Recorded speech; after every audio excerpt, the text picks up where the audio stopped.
एक बार की बात है, पहाड़ों के बीचों बीच बसे एक छोटे से भूले बिसरे गांव में एक प्राचीन डाकघर था जिसे भूत डाकघर के नाम से जाना जाता था, जिसका अंग्रेजी में अनुवाद द हॉन्टेड पोस्ट ऑफिस होता है। ग्रामीणों ने पीढ़ियों से चली आ रही भयानक किंवदंतियों और रहस्यमय कहानियों में डूबी हुई जगह से परहेज किया। एक पोस्टमास्टर के बारे में अफवाहें उड़ी जो कई दशक पहले रहस्यमय तरीके से गायब हो गया था।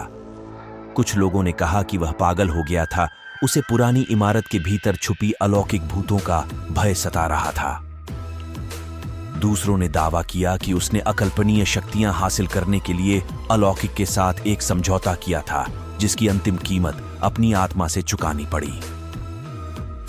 कहानियों के बावजूद गांव आधुनिक संचार विधियों पर निर्भर था और पुराना डाकघर जीर्ण शीर्ण अवस्था में आ गया। इसकी खिड़कियां टूट गईं और इसके दरवाजे जंग खाए हुए चरमराने लगे। ग्रामीणों ने भूत डाक की शापित दीवारों के माध्यम से मेल भेजने या प्राप्त करने का विचार बहुत पहले ही त्याग दिया था। एक दुर्भाग्यपूर्ण रात अनन्या नाम की एक जिज्ञासु पत्रकार प्रेतवाधित डाकघर के पीछे की सच्चाई को उजागर करने की तलाश में गांव में पहुंची। अपने कैमरे और नोटपैड के साथ वह भूत डाकुओं से घिरे रहस्यों को उजागर करने के लिए गांव के बीचों बीच पहुंच गई। जैसे ही अनन्या जीर्ण शीर्ण इमारत के पास पहुंची, हवा में अप्राकृतिक शांति भारी हो गई। चांदनी को प्रेतवादित डाकघर के चारों ओर फैले प्राचीन पेड़ों की घनी छतरी को भेदने के लिए संघर्ष करना पड़ा। अनन्या झिझकी लेकिन आगे बढ़ी। उसकी पत्रकारीय प्रवृत्ति उस पर हावी होने वाली बेचैनी की भावना पर हावी हो गई। पोस्ट ऑफिस में प्रवेश करते हुए अनन्या का स्वागत एक जबरदस्त खामोशी से किया गया, जो केवल हवा की दूर की गड़गड़ाहट से टूट गई थी। अंदर की हवा बर्फीली थी और धूल उसकी टॉर्च की किरण में नाच रही थी। जैसे ही उसने भूले हुए कमरों की खोज की, अनन्या को एक उपस्थिति का एहसास हुआ, एक दुष्ट शक्ति जो उसकी हर हरकत पर नजर रख रही थी।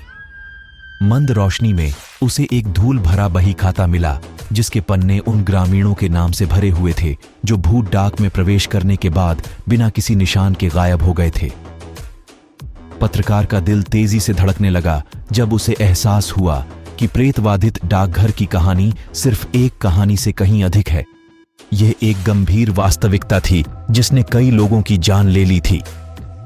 अपने निष्कर्षों का दस्तावेजीकरण करने के लिए दृढ़ संकल्पित अनन्या ने अपनी जांच जारी रखी।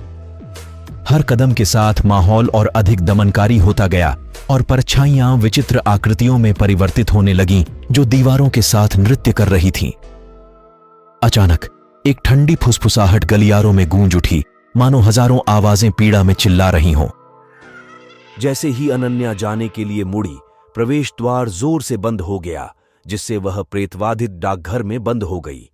जैसे ही उसके चारों ओर भूतियां आकृतियां प्रकट हुईं, दहशत फैल गई। उनकी खोखली आंखें उसकी आत्मा में घूर रही थीं।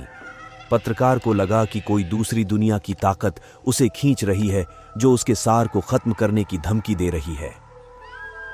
भागने की बेताब कोशिश में अनन्या पोस्टमास्टर के कार्यालय में पहुंच गई, जहां एक प्राचीन डेस्क मकड़ी के जालों से ढकी हुई खड़ी थी। मेज पर एक पत्र पड़ा था जो उसके नाम था। कांपते हुए उसने इसे खोला और भयावह संदेश पढ़ा। आपने सत्य की तलाश की और अब सत्य आपको ढूंढ रहा है। आप भूत डाकुओं में से एक हैं। जैसे ही पत्र उसके हाथ से गिरा, भुतहा डाकघर की दीवारें अनन्या के करीब आने लगीं। आत्माएं विलाप करने लगीं। उनकी पीड़ा भरी चीखें उसकी भयभीत चीखों के साथ मिश्रित हो गईं। उस शापित क्षण में अनन्या प्रेतवाधित किंवदंती का हिस्सा बन गई, जो उन लोगों के लिए एक चेतावनी थी जिन्होंने भूत डाकुओं के भीतर छिपे रहस्यों को उजागर करने का साहस किया। पत्रकार के भाग्य से बेखबर ग्रामीण प्रेतवाधित डाकघर से दूर रहना जारी रखते थे और इसकी खस्ताहाल दीवारों के भीतर छुपी हुई द्वेषपूर्ण ताकत के डर से जी रहे थे। और इसलिए भूत डाकुओं में कोई बाधा नहीं आई। यह उन जिज्ञासु आत्माओं के लिए एक भयावह स्मारक था जिन्होंने अलौकिक के सामने सच्चाई की तलाश करने का साहस किया।